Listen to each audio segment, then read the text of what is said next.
Bonjour à tous et bienvenue dans le live du rendez-vous investisseur présenté par Bouygues Immobilier Patrimoine et le club de l'immobilier Groupe Bouygues. Je vous souhaite la bienvenue. Alors ce live est dédié à vous, chères collaboratrices et chers collaborateurs du groupe Bouygues et actuels et futurs investisseurs. Alors, on espère que vous êtes bien installés pour cette heure d'échange. Alors, n'hésitez pas, si vous avez des soucis techniques, à écrire à notre équipe via la boîte à questions sur votre ordinateur. Alors, j'ai le plaisir de vous présenter cette émission, présentée par Bouygues Immobilier Patrimoine et le club d'immobilier Groupe Bouygues, pour vous présenter trois grands aspects: l'offre dédiée aux collaboratrices et aux collaborateurs du groupe, chose très importante, le principe du statut loueur meublé non professionnel, appelé communément LMNP, la thématique de cet échange, et surtout l'étape essentielle: expliquer comment faire sa déclaration de revenus et bénéficier de ces avantages fiscaux. Alors bien évidemment, je ne suis pas tout seul, je suis accompagné de deux experts qui vont m'accompagner tout au long de cette heure de live.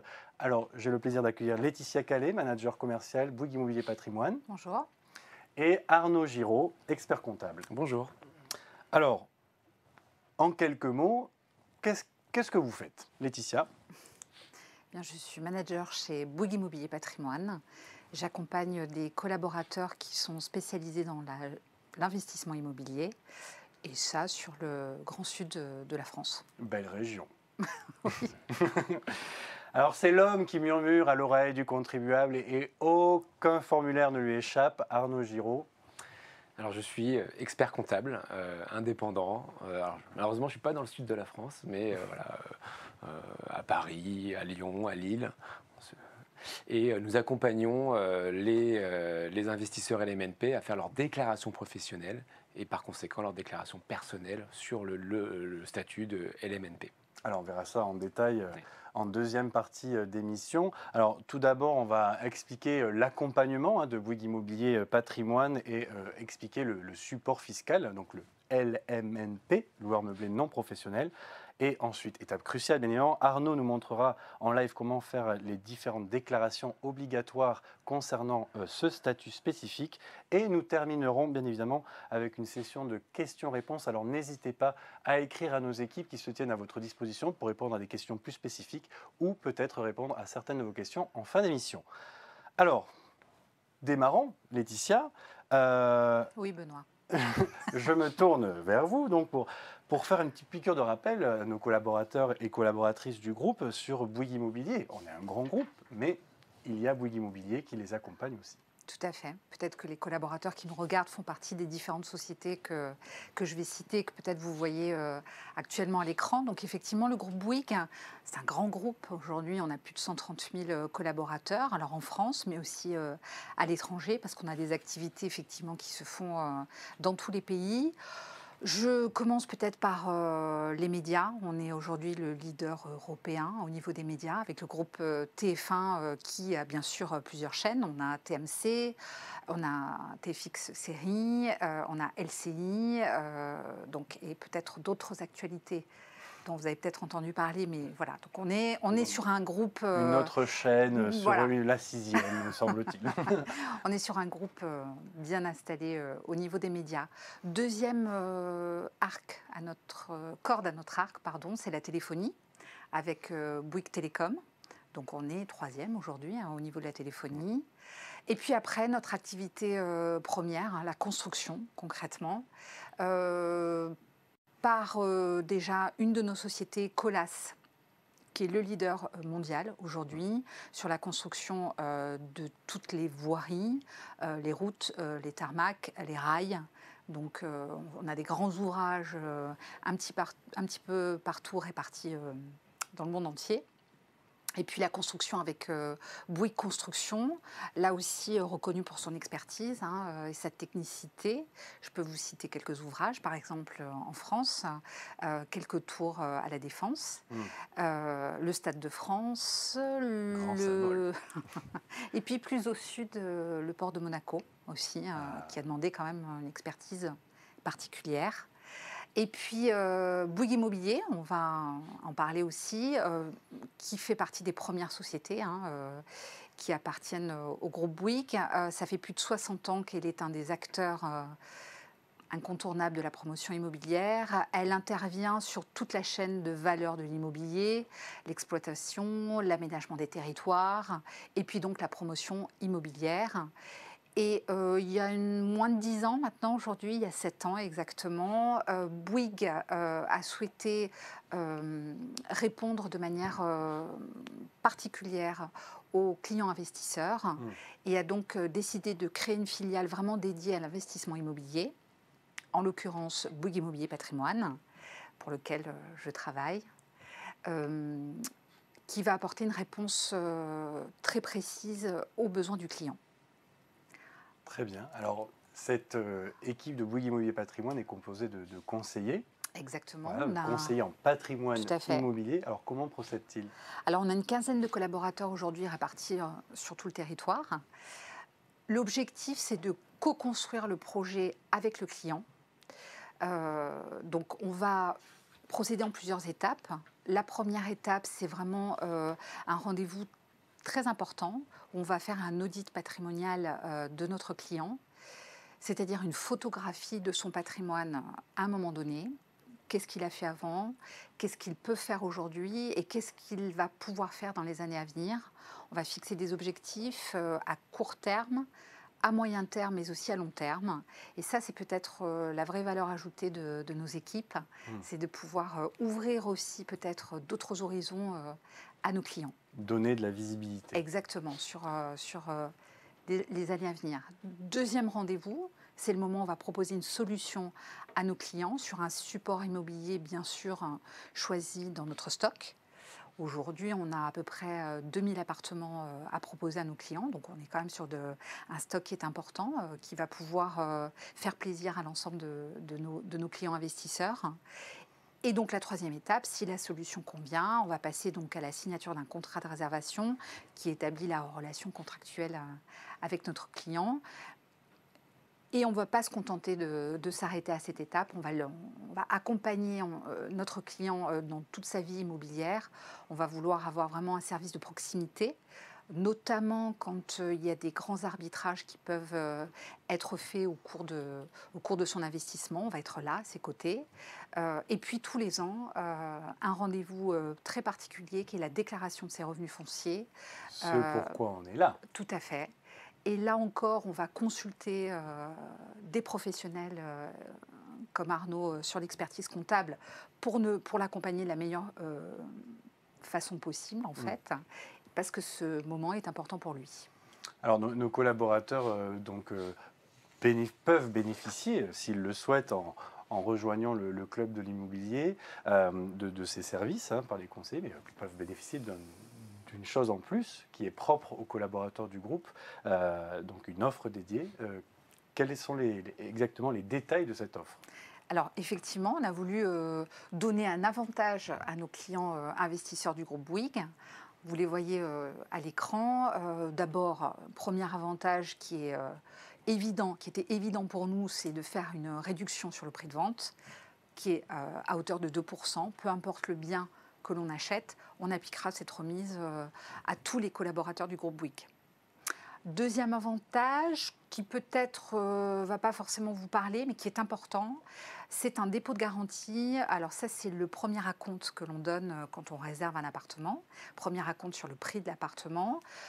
On pourrait normalement monter jusqu'à 5%. C'est ce qu'on fait des fois sur d'autres clients qui viennent acheter chez Bouygues. Eh bien, pour les collaborateurs du groupe Bouygues, on va simplement leur demander un dépôt de garantie de 1 000 €. Donc voilà, s'ils ont de l'épargne, ils n'ont pas besoin de le sortir, ils le laissent là où il est et ils versent un acompte de 1 000 € pour bloquer l'appartement qu'ils réservent. Et puis, troisième avantage, extrêmement intéressant également. Là, je vais peut-être rentrer un petit peu dans le détail, mais quand on achète un bien en VFA, en vente en l'état futur d'achèvement, on va avoir des appels de fonds selon la construction de l'immeuble, fondation, premier étage, etc., etc. Et on va payer des appels de fonds au fur et à mesure de la construction. Ce qui va être générateur de ce qu'on appelle des intérêts intercalaires, donc une somme qui peut être assez importante. Et bien là encore, on va simplifier et réduire cette somme en faisant bénéficier donc les collaborateurs d'un échéancier d'appel de fonds à 2 appels de fonds. 30% à la signature notaire quand ils achètent le bien et les 70% restants à la livraison. Très bien. Alors, et est-ce que je peux bénéficier, moi, en tant que collaborateur, de cette réduction à plusieurs achats dans la même année Alors si non. je décide de vouloir investir plusieurs fois? Bon, on a limité à un achat par an. D'accord. Voilà. Déjà bien. C'est Oui, déjà très bien. ce qui est déjà très bien. Oui. Alors, nos clients Bouygues Immobilier bénéficient donc d'une offre de parrainage et de fidélisation, hein, parce que chez Bouygues Immobilier, la satisfaction, c'est important. Est-ce que nos collaborateurs peuvent bénéficier également de cette réduction? Bien sûr. Effectivement, on a des systèmes de parrainage et de fidélisation chez Bouygues Immobilier. Et bien sûr, les collaborateurs peuvent en bénéficier. Donc, je vous détaille le parrainage déjà dans un premier temps. Donc, un collaborateur conseille à quelqu'un de sa famille ou une connaissance de faire appel à nos services. Eh bien, nous allons le récompenser sous forme de chèque cadeau d'une valeur de 800 €. Ça, c'est pour le parrain. Donc le collaborateur qui nous conseille auprès de connaissances à lui, mais on va également récompenser le filleul, hein, ça nous paraissait important aussi, d'équilibrer les cadeaux, on va dire, et donc le filleul va également bénéficier de chaque cadeau d'une valeur de 100 €. Très incitatif aussi pour à la fois le parrain, mais pour le filleul également. Tout à fait. Et puis la fidélisation, alors ça c'est, on va également récompenser bien sûr les clients qui reviennent vers nous. Parce qu'ils ont été satisfaits de nos conseils et des appartements qu'on a livrés. Donc, ils reviennent vers nous. Et notamment, vous parliez tout à l'heure d'un achat par an pour avoir les fameuses remises dont je vous parlais tout à l'heure. Imaginons que vous faites un deuxième achat dans l'année. Eh bien, on va récompenser également cet achat sous forme de chèque cadeau. L'enveloppe les plus importante, elle est de 1 500 €. Très clair, merci Laetitia. Donc après, les conseillers, bien évidemment, reviendront vers vous pour expliquer en détail tous ces avantages. Alors je me tourne vers vous, Arnaud. Quel est votre rôle auprès des équipes de Bouygues Immobilier Patrimoine? Mais on peut avoir plusieurs rôles. Déjà, nous sommes experts comptables indépendants, donc on peut être sollicité tout au long de l'année pour accompagner les conseillers de Bouygues Immobilier Patrimoine. On peut avoir aussi des actions de formation, parce que évidemment, tout ce qui touche à la fiscalité, c'est pas la stabilité. Il peut y avoir des nouveautés, il peut y avoir des règles qui se précisent, des jurisprudences, comme on dit, qui sont ensuite validées dans une loi de finances, etc. etc. Donc, donner de l'actualité sur ces sujets précis permet à chacun de pouvoir être toujours au fait pour ses propres clients et pour soi-même des subtilités des différents régimes. Et puis, on peut avoir aussi développé des actions de communication auprès de Bouygues Patrimoine. Voilà, nous sommes à disposition. Toujours se tenir informé et formé à l'actualité fiscale, c'est important. Alors, avant d'entrer en détail sur le thème de ce live, hein, le LMNP, on va se poser la question de pourquoi et comment investir. Jingle.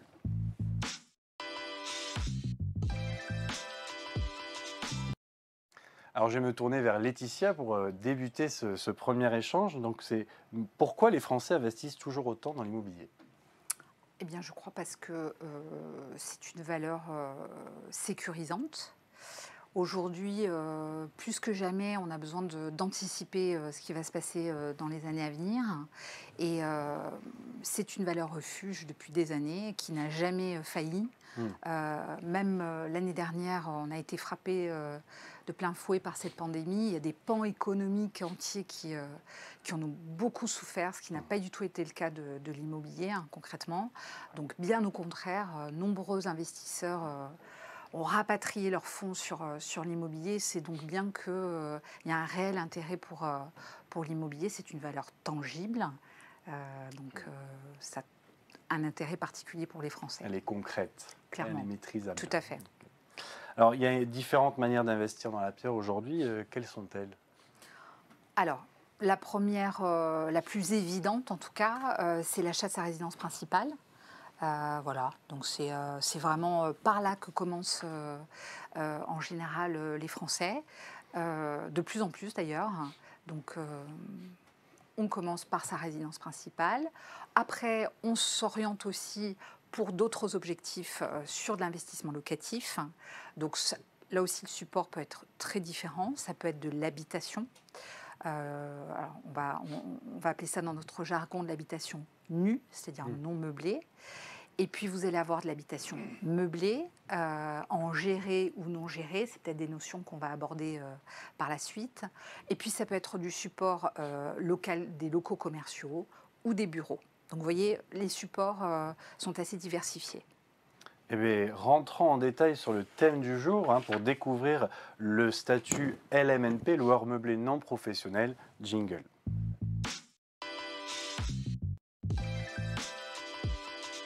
Alors on va continuer cette interrogation sur l'intérêt pour l'immobilier. Alors vers quel type d'investissement se tournent les Français pour leur investissement et pourquoi? Alors le statut LMNP rencontre de plus en plus de succès. D'abord parce que on est le 5e pays en Europe à avoir le plus de locataires. Donc Ok, voilà. je ne savais pas. Bah, écoutez, je vous l'apprends. Ah ben merci. Voilà. Donc il y a une vraie envie de louer certains appartements et de plus en plus de se tourner vers la location meublée. Parce que vous avez aujourd'hui des salariés qui ne travaillent pas pendant toute leur carrière au même endroit ou qui vont être amenés à devoir se déplacer dans d'autres villes, mais pour des missions courtes, plus courtes peut-être. De la mobilité. Donc, exactement, mobilité géographique. Donc ça a un intérêt. Bien sûr, la pénurie de logements en ce qui concerne les étudiants, concrètement. Aujourd'hui, c'est très compliqué pour un étudiant de trouver un appartement. Les jeunes personnes qui font des études sont de plus en plus nombreux. On accueille en France de plus en plus d'étudiants étrangers aussi. Donc toutes ces personnes-là, il faut les loger. Voilà, un réel engouement pour la location meublée. Donc est-ce que c'est une bonne ou une mauvaise nouvelle ou... Ça dépend. C'est une réponse. Bon, en tout cas, les Français répondent. Les propriétaires répondent à cette demande, concrètement. Chaque fois qu'il y a une demande et une pénurie, ça supporte bien l'immobilier. Donc, c'est plutôt une bonne nouvelle, pour le coup. Voilà, quand l'offre rencontre la demande, c'est en général une bonne nouvelle, économique en tout cas. Et alors, y a-t-il une réponse des propriétaires face à cette demande? Alors oui, on assiste, comme je vous le disais, à une augmentation très importante, notamment dans les grandes villes, de la location en meublé, concrètement. Mais on reste quand même sur... il en manque encore énormément. Donc la route est encore longue avant de pouvoir répondre à tous les besoins en location meublée des locataires, en fait. Donc là, on a bien identifié le contexte, Ouais. bien évidemment. Alors maintenant, le fonctionnement. Alors, comment fonctionne ce régime fiscal, Arnaud? Les mots sont très importants. Location meublée non professionnelle, en fait, dans ce titre, tout est pratiquement résumé. La première chose, c'est qu'effectivement, on meuble le logement, l'investissement immobilier, il est meublé. Donc meublé, ça répond à une définition, une liste assez précise de mettre un lit, équiper une cuisine, mettre une table, des chaises, des canapés. Une liste de courses à respecter. Exactement. Donc le fait que ça soit meublé, fiscalement, c'est très important parce que ça va définir le régime. Le régime, c'est le régime BIC, alors pas à confondre avec les stylos, c'est bénéfices industriels et commerciaux. Et en fait, le corollaire, c'est les revenus fonciers. Les revenus fonciers, c'est la location nue. D'accord. La location meublée, c'est du BIC. Voilà, c'est ça la grosse différence. Et quand on fait du BIC, on rend un service finalement. On rend un service puisqu'on a meublé le bien. Et le fait de rendre un service, on va pouvoir fiscalement amortir le bien immobilier. Alors on rentrera dans le détail de qu'est-ce qu'on appelle un amortissement, mais en résumé, un amortissement, c'est pouvoir déduire fiscalement le montant de l'investissement. Donc ça ressemble à une réduction d'impôt, mais on va voir qu'elle est faite un peu différente par rapport à d'autres dispositifs tels que le Pinel par exemple. Ça, c'est la façon de déclarer la location meublée, c'est du BIC. Et on va voir qu'il y a deux types de régimes. Le régime micro-BIC et ensuite le régime réel. Si je dois commencer à parler du régime micro-BIC, c'est la simplicité. Vous avez des revenus locatifs que vous déclarez dans une case à l'impôt sur le revenu et vous bénéficiez d'un abattement de 50%. Voilà, c'est très simple, il n'y a rien d'autre à faire. On va s'apercevoir que ce n'est pas forcément la meilleure des solutions, Parce que le défaut du micro-BIC, c'est qu'on ne passe pas toutes ces dépenses au réel et que la dépense la plus importante, c'est ce fameux amortissement. Donc généralement, les investisseurs LMNP vont plutôt choisir le régime réel et c'est là où il y aura des subtilités dont on va évoquer par la suite. Donc ce fameux régime réel, c'est peut-être une solution plus rapide. Alors le micro-BIC est une solution rapide. C'est ça. Le réel est peut-être plus avantageux. Exactement.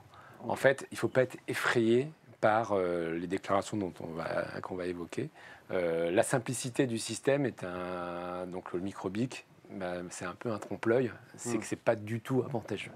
Alors sauf quelques cas, mais qu'on ne pourra pas citer aujourd'hui, mais voilà, le régime réel est certes un peu plus complexe sur le papier, mais on va s'apercevoir que le fait d'amortir le bien, en réalité, on réduit considérablement l'imposition de son bénéfice, et généralement, les premières années du LMNP, on ne déclare rien.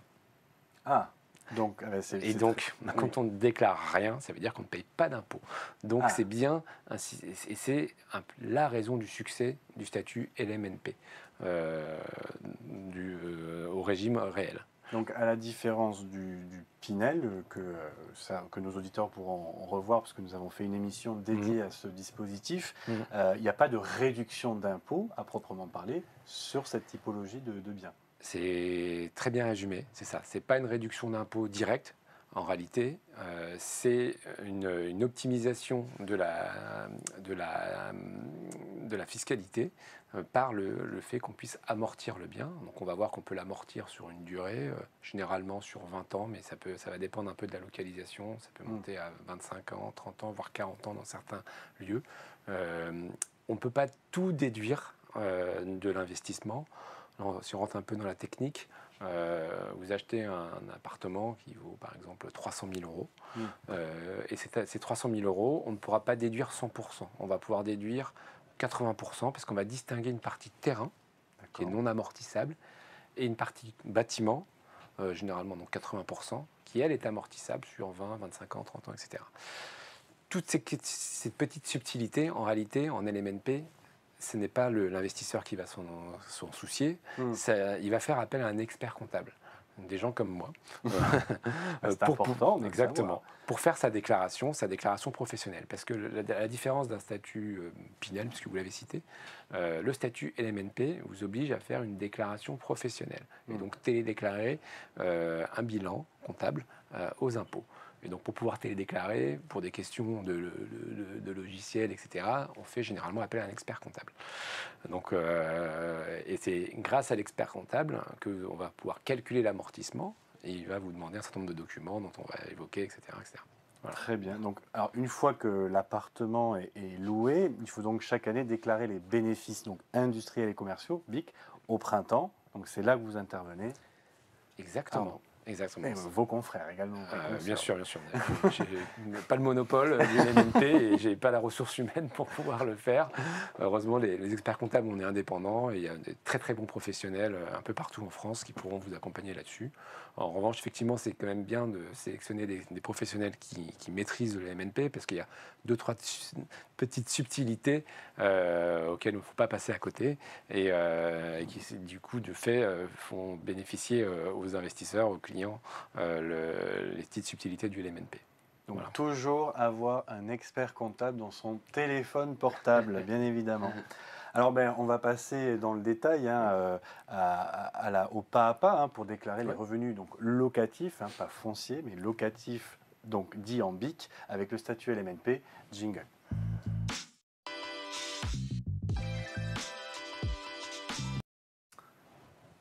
À vous, Arnaud, pour nous expliquer en détail comment ça va se passer, cette déclaration du Ça va très bien se passer. On est tout oui, bien évidemment. Ça va très bien se passer. Alors, comme évoqué, vous avez 2 régimes, le régime micro-BIC et le régime réel. On va parler brièvement du régime micro-BIC parce qu'on va s'apercevoir que ce n'est pas forcément très intéressant dans le cadre d'un investissement locatif qui génère un certain nombre de revenus, que le régime réel est plus adapté, surtout plus rentable, si on doit rentrer dans le vif du sujet. Et donc ça s'accompagne par des déclarations. Alors, le régime micro-BIC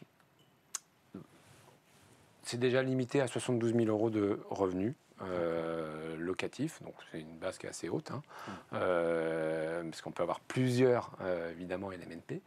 Et la limite monte à 176 000 euros pour les meublés de tourisme. Voilà, il y a une petite différence. Et donc le régime micro-BIC, donc la simplicité, on déclare les revenus encaissés pendant l'année et auquel va s'appliquer automatiquement, vous n'avez rien à faire, un abattement de 50%. Donc du coup, effectivement, ça semble assez séduisant. Voilà, j'ai encaissé 20 000 euros de revenus LMNP, mais je ne serai imposé que sur la moitié, parce qu'on va enlever 50%, donc sur 10 000 euros. Voilà. Oui, on déclare le revenu, il y a le calcul automatique et c'est terminé. Exactement. On a fini. Et surtout, vous n'avez pas besoin d'un numéro SIREN, vous n'avez pas besoin de vous enregistrer auprès du greffe du tribunal de commerce. Attention quand même, toutefois, il y a un dépassement de seuil de 23 000 euros. Alors celui-là, il est depuis l'année dernière et depuis le 1er janvier 2021, il y a des écueils à éviter. Quand on dépasse 23 000 euros, ça doit être un warning. Ouais. Ce warning, c'est quoi? C'est que si vous dépassez 23 000 euros, vous avez toujours un risque de passer en LMP, location meublée professionnelle. Vous voyez, on parle du LMNP, on change de profil. Voilà, on enlève le N et on reste sur on devient professionnel. Et devenir professionnel, ça a deux conséquences. Alors, je ne vais pas dire désastreuses, parce qu'il y a des gens dont c'est le métier d'être LMP et qui en vivent. Et du coup, ils peuvent être soumis à cotisation sociale, URSSAF. Donc tout d'un coup, c'est comme les revenus que vous faites du LMNP, c'est comme un salaire imposé aux cotisations sociales. C'est professionnel à proprement parler. Exactement. Et ça a des conséquences sur le régime de la plus-value, parce qu'évidemment, nous sommes dans un investissement locatif. Le jour où vous vendez le bien immobilier, vous êtes imposé sur la plus-value des professionnels, alors qu'au régime LMNP, sur la plus-value des particuliers. Et on va voir que le régime de la plus-value des particuliers, aujourd'hui, c'est le régime le plus intéressant fiscalement. Alors, on est sur du long terme. Hein. Ça veut dire quoi? Le régime des plus-values des particuliers, ça veut dire que vous êtes exonéré au bout de 22 ans d'impôt sur le revenu. Voilà. Alors après, il y a aussi une autre taxe qui s'appelle la CSG, et vous êtes exonéré également de CSG, mais là au bout de 30 ans. Donc sur du long terme, rester en statut LMNP, c'est très très intéressant. D'accord. En revanche, si vous passez LMP, là, vous avez le régime des plus-values du professionnel. Alors là, il y a des exonérations au bout de 15 ans, mais surtout, vous êtes imposé aux cotisations sociales. Donc, on rentre dans une complexité. Mais voilà, mais donc, normalement, ça intéresse. C'est pas le régime. Alors, le micro-BIC, ça va pas être le régime qui va nous intéresser. Mais surtout, voilà, c'est pour ça qu'un professionnel expert comptable va vous permettre de vous aiguiller sur ces 23 000 euros, comment on fait pour ne pas les dépasser. Voilà. Dans tous les cas, l'expert comptable est essentiel. Il a un rôle de conseil, clairement. Voilà. Le régime micro-BIC, alors pour revenir sur la déclaration fiscale, hein, c'est un sujet qui nous intéresse aujourd'hui, il suffit de cocher, donc, dans un premier temps, les revenus des locations meublées non professionnelles dans la section des revenus, comme vous pouvez voir à l'écran. Et ensuite, vous allez avoir sur la 2042, la rubrique donc, des revenus et plus-values des professions non salariées, et notamment la location meublée et le régime micro-BIC. Et donc en case 5ND, vous allez tout simplement reporter les revenus locatifs que vous avez perçus et vous n'avez plus rien d'autre à faire. D'accord. Pour rappel, la 2042, c'est la déclaration d'impôt sur le revenu. Que tout le monde connaît et remplit. Exactement. Alors, les gens peut-être ne connaissent pas forcément les numéros, hein, mais bon, on va essayer d'être précis. Le formulaire 2042, donc vous reportez par exemple à l'écran, là, c'est 12 000 euros, et vous serez imposé à hauteur sur une base de 6 000 euros. Très bien. OK. Ensuite, le régime réel, et c'est là où on devient... Celui que vous conseillez plus. C'est celui qu'on va préconiser, parce qu'on va voir que les amortissements font qu'on va au-delà de l'abattement de 50% dont on a au régime micro, et en réalité, on va réduire son imposition pas à la moitié, mais généralement à 0. D'accord. Pendant les années de location.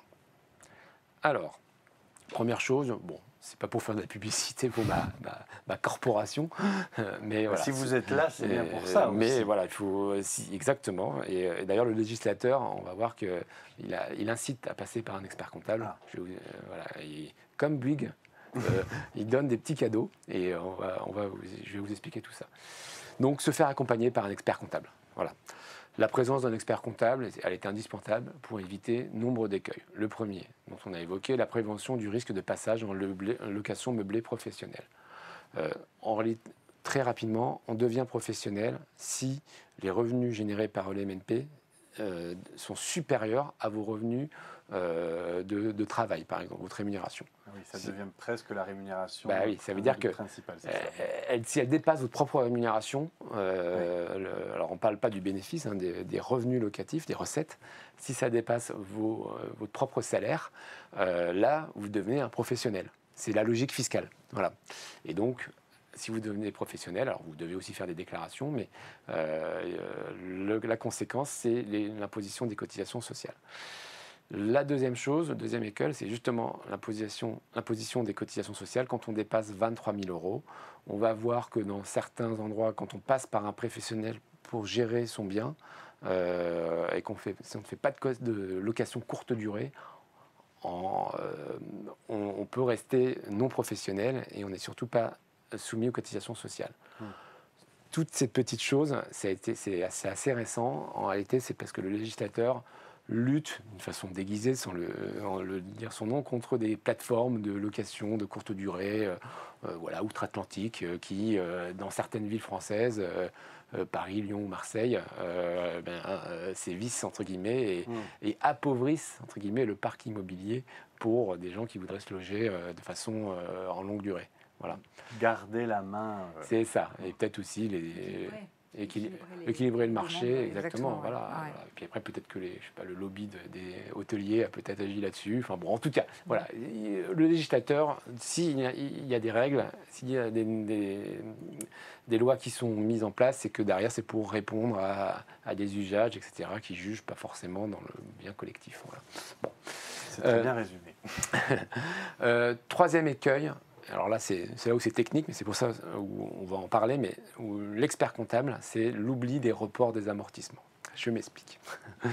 Vous avez des revenus locatifs, on va déduire un certain nombre de dépenses, la taxe foncière, les entretiens, réparations. On peut déduire également les meubles, hein, à la différence d'une location nue. Comme on va meubler le bien immobilier, on va pouvoir déduire... ça fait partie du service. Ça fait partie du service, donc naturellement, ça vient en moins de l'imposition. Hein, c'est bien une dépense déductible. Et en réalité, il y a une règle qui est assez simple, c'est qu'on va amortir le bien, donc généralement 80% du bien, je rappelle, sur 20, 25 ans ou 30 ans. Et donc cet amortissement, donc vous ne calculez pas, hein, c'est l'expert comptable qui va le faire, hein, rassurez-vous, il peut peut-être, mécaniquement, vous allez peut-être avoir un déficit. D'accord. Le déficit, il n'est pas reportable à la déclaration d'impôt sur le revenu. Le déficit qui a été créé par les amortissements. Donc, l'expert comptable, à travers sa déclaration de résultat, il va suivre une annexe avec les amortissements qui sont... Alors, ils ne sont pas perdus, ils sont reportés. Et ils sont reportés, c'est-à-dire que demain, vous avez plus de remboursement d'emprunt, donc vous avez peut-être moins de charges d'intérêt à déduire, eh bien, vous allez récupérer les amortissements que vous n'avez pas déduits la première fois, en totalité. Bon. On les stocke. On les stocke, c'est comme si on le mettait en stock, c'est pas perdu. Voilà. Donc ça veut dire que pendant normalement un certain nombre d'années, alors sauf si vous louez très très bien votre bien immobilier, donc là à ce moment-là, si vous louez très très bien entre guillemets hors prix de marché, vous allez en récolter les fruits. Mais généralement le montage d'un LMNP, c'est que les recettes couvrent le remboursement d'emprunt et les petites dépenses qu'il y a. Voilà. Et donc l'amortissement, c'est généralement les gens confondent l'amortissement de l'emprunt et l'amortissement du bien. C'est pas tout à fait la même chose, mais grosso modo, c'est quand même, c'est à peu près la même chose. Je dis tout et son contraire dans la même phrase, mais l'idée, c'est pas grave. C'est pour vous dire que ça ressemble à l'amortissement de l'emprunt, mais c'est pas tout à fait la même chose. Deuxième chose, il faut se faire accompagner par un expert comptable et il faut aussi également adhérer à un CGA. Alors, il y a beaucoup de lettres dans ce qu'on dit. Le CGA, c'est un centre de gestion agréé. Alors ça sert à quoi le CGA? Ça sert déjà à éviter, si on a un bénéfice locatif, d'être surimposé de 25%. C'est-à-dire que le législateur, il dit, si vous n'avez pas de CGA, eh bien, votre bénéfice, on va le majorer de 25%. Alors, pourquoi il a fait ça? Justement, pour inciter à passer par un centre de gestion agréé. Le centre de gestion agréé, lui, il va juste donner un visa fiscal. Il va juste dire, tiens, est-ce que la comptabilité qui a été faite... il a à prouvoir. Ce n'est pas un commissaire aux comptes, ce genre de choses. C'est un organisme qui va juste donner un visa fiscal pour dire que la comptabilité est bien conforme aux dispositions fiscales, etc. Une transparence sur C'est une transparence, la etc. comptabilité. Et ça évite à l'État de venir contrôler. Et oui. Parce qu'en fait, alors, c'est pas un passe-droit non plus, mais si vous avez le visa fiscal de la part du CGA, que vous avez normalement automatiquement, parce que vous êtes passé par un expert comptable, le contrôleur, les impôts ne vont pas venir contrôler votre déclaration de résultat du LMNP. Donc déjà, c'est vrai que c'est assez rassurant. Il y a un certain nombre de garde-fous.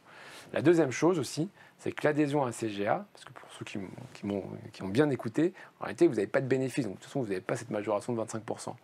Mais le deuxième avantage, c'est que vous allez pouvoir bénéficier d'un crédit d'impôt pour frais de comptabilité et de CGA. Donc c'est là où je dis il y a un petit cadeau, c'est qu'en fait ça incite à passer par un professionnel expert comptable et un CGA.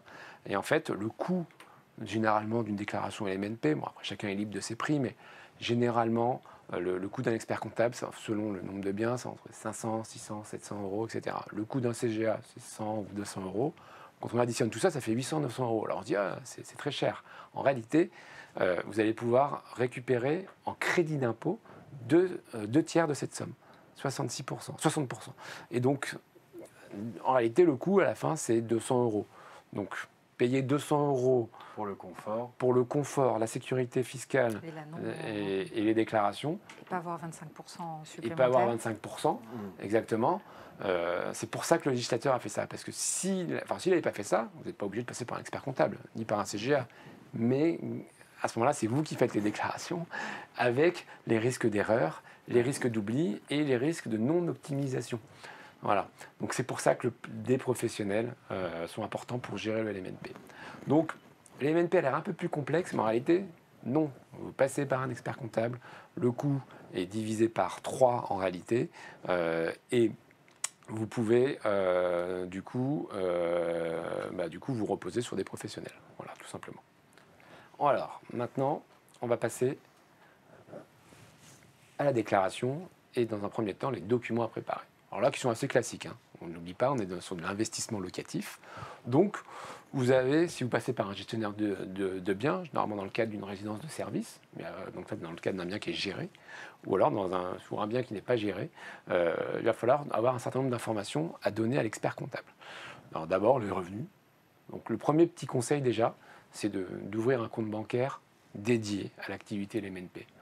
Ce n'est pas une obligation, mais ça vous permet de ne pas oublier notamment les dépenses, de centraliser les revenus, les remboursements d'emprunts, et que tout ça soit finalement cadré sans que vous soyez à la recherche d'informations, puisque la trésorerie, c'est ce qu'il y a sur votre compte bancaire. Donc, on va retrouver quoi? Les revenus, les différentes dépenses, type assurance, s'il y a un syndic, les frais du syndic, les frais du gestionnaire s'il y en a un, les dépenses d'entretien et réparation, les meubles que vous avez pu acheter, etc., qui vont pouvoir être déduits de votre bénéfice. La deuxième chose, les intérêts d'emprunt. Donc ça, généralement, on les retrouve une fois par an. La banque vous envoie un document des intérêts qui ont été payés. Et ensuite, la taxe foncière. Et ce document, on le retrouve assez facilement sur le site impôts.gouv, le même site que vous utilisez pour déclarer vos revenus d'une manière générale. Et donc, vous allez retrouver la taxe foncière que vous avez payée. Mettez-vous en prélèvement, comme ça vous êtes tranquille, vous n'oubliez pas, il n'y a pas de majoration une fois par an. Voilà. Et la quatrième chose, c'est les fameux amortissements. Et c'est là, une fois qu'on a décidé de la durée d'amortissement, le pourcentage entre terrain et construction, l'expert comptable s'occupe de le calculer chaque année et suit éventuellement les amortissements non déductibles dans une annexe pour ne pas oublier par la suite. Alors ça, c'est très très important. Là, peut-être que là, c'est pas aux gens qui nous regardent, c'est plutôt mes confrères experts comptables. S'il y a une chose qu'il faut ne pas perdre, c'est les amortissements. Voilà. Donc on les suit dans une annexe, etc. Ensuite, le régime réel, il va se faire en 2 temps. La première déclaration, c'est la 2031, et ça, c'est la liasse fiscale que transmet aux impôts le professionnel expert comptable. Vous lui avez donné toutes les informations pour faire le bilan, cette déclaration, il la télédéclare, et ensuite, il vous l'envoie, évidemment, et vous allez reporter tout simplement le montant qui apparaît, le bénéfice ou la perte, sur votre déclaration 2042. Donc cette première déclaration, la 2031, elle est fournie par l'expert comptable. Exactement, vous n'avez rien à faire, juste à donner les documents. Et si vous avez bien suivi mes conseils, ouvrez un compte bancaire dédié là-dessus. Normalement, vous pouvez pas, rien ne peut vous échapper en termes de dépenses, parce qu'en fait, le seul risque, c'est d'oublier les dépenses qu'on aurait consacrées à votre location meublée et que vous auriez payé par, je sais pas, par un autre bien, par un autre compte bancaire, etc. Voilà. Soyez rigoureux là-dessus. Donc, pour la déclaration 2042, vous allez juste reporter le bénéfice ou la perte et on va voir concrètement comment ça se présente à l'écran. Alors, déjà le formulaire 2031, donc ça ressemble, donc on rappelle, on a fait des rappels, hein, il se fait avec un expert comptable qui télédéclare l'alias fiscal directement au service des impôts entreprises. D'accord ? Oui, parce qu'il y a deux... Oui, il y a deux services impôts. Services impôts. Le service impôt particulier que tout le monde connaît et le service impôt entreprise. Et donc, faire une déclaration LMNP en au réel, c'est faire un bilan, faire une liasse fiscale, et donc c'est le service impôt entreprise qui la réceptionne. Elle ressemble au feuillet, donc sur un CERFA tout à fait classique, qui ressemble à ce que vous voyez à l'écran. Et surtout, vous avez l'annexe, la deuxième page généralement, l'annexe 2031 bis, où apparaît le bénéfice ou la perte. Et donc, alors normalement, on va retrouver le nom du gérant. Alors, le LMNP, il peut se faire ça se fait généralement tout seul, mais on peut avoir un co-exploitant. On n'en a pas parlé, on peut aussi exploiter un LMNP à travers une SARL de famille. Donc, ce n'est pas l'objet du jour, mais en deux mots, la SARL de famille, c'est pouvoir faire du LMNP en famille, hein, comme ça le nom l'indique, avec des ascendants, des descendants, avec son oncle, son frère, ses enfants. Alors, généralement, c'est avec les enfants, mais on peut très bien avoir les parents qui, du coup, vous donnent un petit coup de pouce en investissant avec vous dans le LMNP. Mais la SARL de famille, c'est surtout un outil de transmission aux enfants. Ou aux compagnons, etc. C'est un outil de transmission. Et donc, du coup, on aura du coup plusieurs personnes qui apparaîtront sur la déclaration, la 2031 bis. Et donc, le chiffre qui apparaît, il n'y a qu'à le reporter ensuite sur la déclaration 2042C. Tout simplement. C'est simple. L'expert comptable donne le document, il y a un montant, on Exactement. le reporte. En fait, voilà. Vous préparez les documents à l'expert comptable fait la comptabilité, télédéclare l'alias et il vous donne le montant à reporter sur la déclaration, évidemment jusqu'au bout du service avec la case, le numéro de la case à cocher, et c'est tout. Et donc on va voir sur les slides suivants le formulaire 2042. Donc déjà, on va s'identifier comme quoi on est bien LMNP, donc on va cocher la case, c'est indiqué revenu de location meublée non professionnelle. Comme le microbic. Comme le microbic, exactement, c'est la même chose. Même démarche. Mais là, du coup, on va aller sur le formulaire 2042 et on va aller sur le régime du bénéfice réel, d'accord ?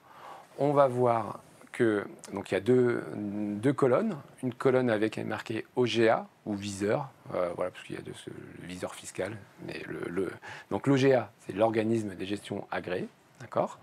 Donc on va reporter le montant du bénéfice éventuel. Ou le montant du déficit en case 5NY, un peu plus bas. Voilà, c'est aussi simple que ça. Si vous n'avez pas de CGA, parce que vous n'avez pas écouté nos conseils, on va bien le répéter. à ce moment-là, expert comptable, un CGA. Oui. À la fin, Et c'est 66% de réduction d'impôt là-dessus, qu'on va voir par la suite, parce qu'il faudra indiquer le montant. Voilà. En réalité, vous m'avez bien écouté, le déficit, généralement, ce qu'on reporte, c'est souvent égal à zéro. C'est-à-dire qu'on n'a même aucun chiffre à reporter. Parce que vous avez bénéficié des amortissements et que les amortissements qui ont bien été reportés sur une annexe par le professionnel expert comptable, en réalité, c'est dans beaucoup de cas, en LMNP, vous déclarez zéro. D'accord. Deuxième slide, le formulaire 2042C. Alors c'est complémentaire et là, en fait, ici, on va retrouver parce qu'il faut quand même s'identifier l'adresse du bien qui a été loué et le numéro SIRET, parce que le LMNP, vous avez bénéficié, vous êtes enregistré au tribunal de commerce, vous avez un numéro SIREN, et le numéro SIREN ou SIRET, peu importe, en l'occurrence le numéro SIRET, pour identifier que c'est en lien avec la déclaration du professionnel à 2031. Et voilà ce que je voulais vous montrer, le formulaire 2042C. Donc là, c'est le crédit d'impôt à proprement dit. En réalité, vous allez reporter tout simplement les frais de comptabilité et d'adhésion à un organisme agréé, le fameux CGA, CGA ou OGA organisme. C'est là où on met le montant de la prestation. Exactement. Donc on va additionner les montants payés à l'expert comptable et payés au CGA dans cette case-là. Et là, vous allez avoir votre crédit d'impôt qui sera dans la limite de 915 €. Parfait. Voilà. C'était clair. C'était très clair, effectivement. Oui. Finalement, pour un dispositif qui peut paraître un fait. peu compliqué Oui. à travailler, finalement, ça reste quand même dans sa déclaration quelque chose de plutôt simple. Mais on rappelle bien, un expert comptable et un CGA. Alors, on va entamer la prochaine étape. La dernière, c'est à vous de poser vos questions pour que nos experts puissent y répondre. L'instant question-réponse.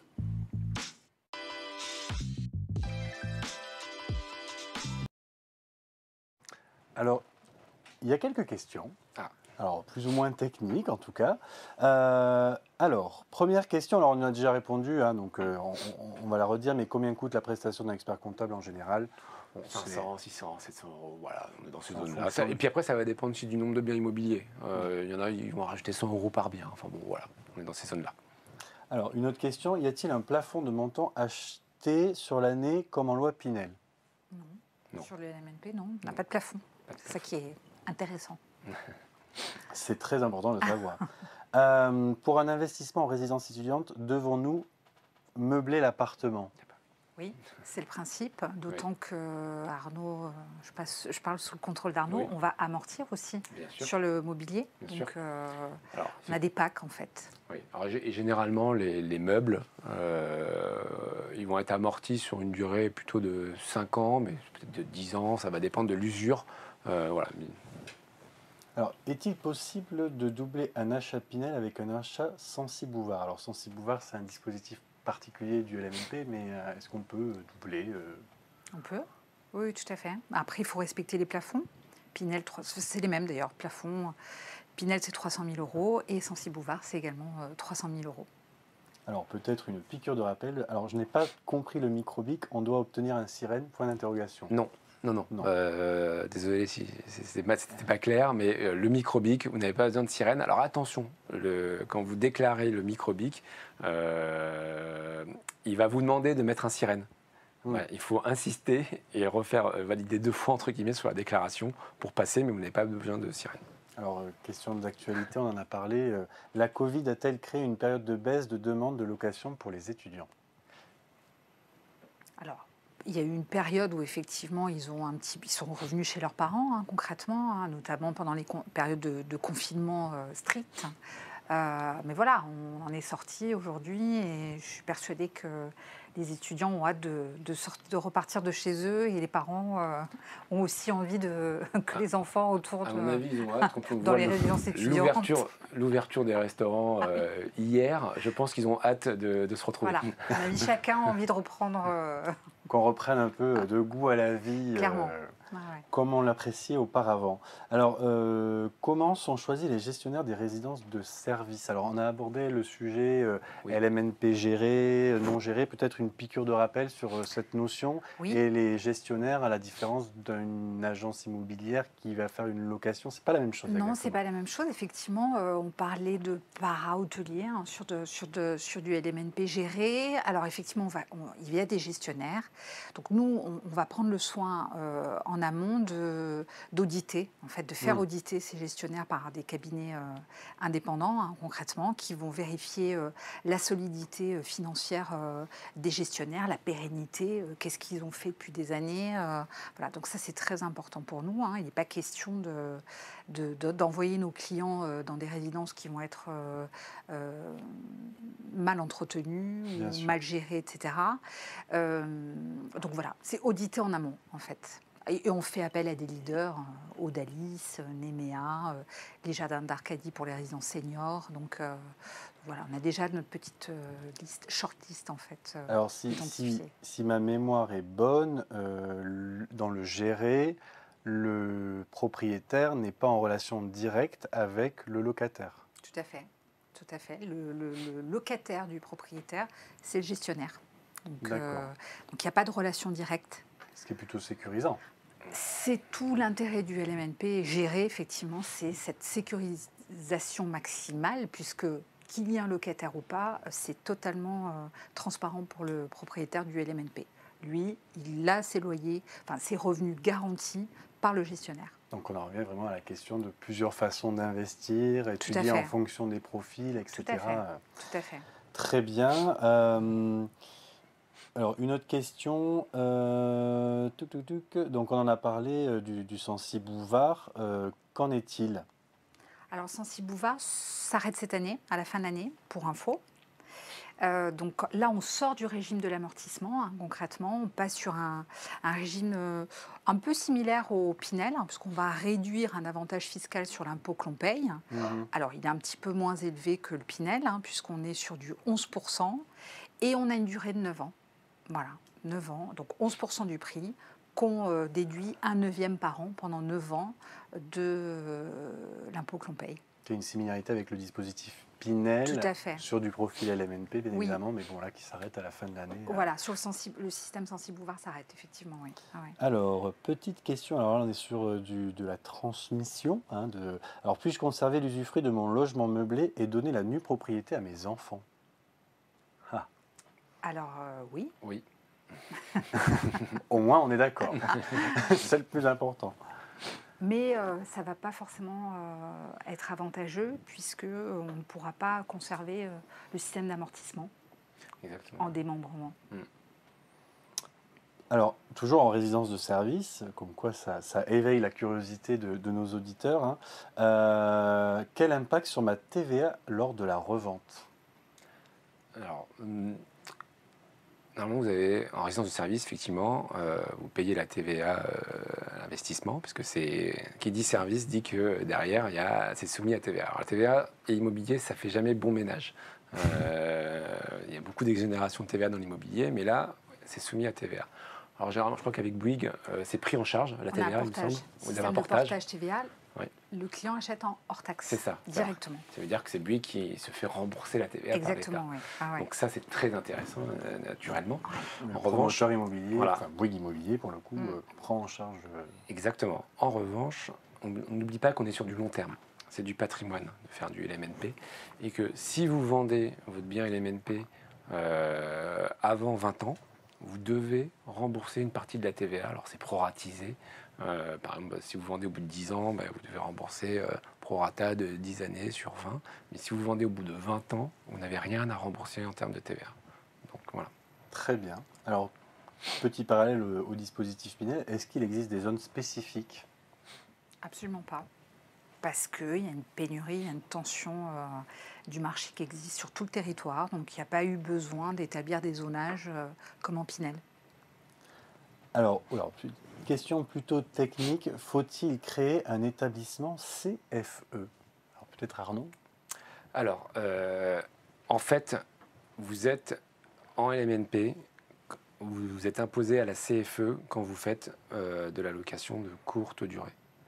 Normalement, vous n'avez pas de CFE, mais donc ça se fait avec l'expert comptable. Vous êtes identifié auprès des impôts. CFE, c'est la contribution foncière des entreprises.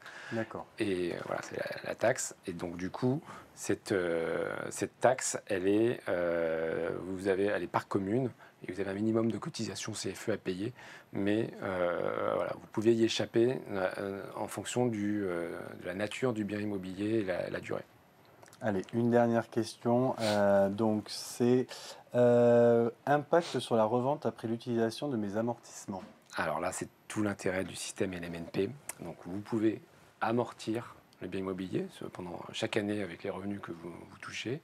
Mais le gros intérêt du LMNP, c'est à la sortie. Et à la sortie, vous bénéficiez de ce qu'on appelle d'abattement pour durée de détention. Et donc, ce que vous avez amorti pour les flux chaque année, en réalité, vous ne les perdez pas à la sortie, puisque vous allez bénéficier au bout de 22 ans d'abattement pour durée de détention à 100%, c'est-à-dire que vous ne payez pas d'impôt sur le revenu. Et donc, en fait, le fiscal à la sortie et le fiscal chaque année ne sont pas liés. voilà, on a les avantages de plusieurs systèmes dans les MNP. Bah, c'était très clair. Je n'ai pas d'autres questions. En tout cas, je vais inviter donc l'ensemble de nos auditeurs à retrouver le replay donc sur le groupe Yammer, le club de l'immobilier groupe Bouygues. Alors surtout, n'hésitez pas si vous souhaitez rencontrer des conseillers en patrimoine immobilier à appeler le numéro qui s'affiche à l'écran.